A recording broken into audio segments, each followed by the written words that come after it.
அதிரடி செய்திகள். தேர்தல் களத்தில் பெரும் பரபரப்பு. தமிழக வெற்றிக் கழகம் ஆட்சி அமைக்க அனுமதி கோரிய நிலையில் தற்பொழுது அவர்களால் 118 எம்எல்ஏக்களுக்கான ஆதரவு கடிதத்தை இன்னும் கொடுக்காத நிலையில் திமுகவும் அதிமுகவும் கூட்டணி அமைக்கலாம் என்ற செய்திகள் பரபரப்பாக வெளிவந்துள்ளன.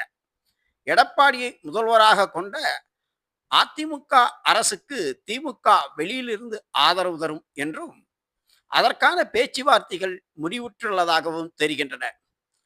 68 எம்எல்ஏக்களை கொண்ட திமுக 53 எம்எல்ஏக்களை கொண்ட அதிமுகவுக்கு ஆதரவு தந்தால் 121 எம்எல்ஏக்கள் ஆதரவுடன் அறுதி பெரும்பான்மையை பெற்றுவிடும். இந்த நிலையில் திமுக தரப்பில் இபிஎஸ்ஏ முதல்வராக தொடரலாம் என்று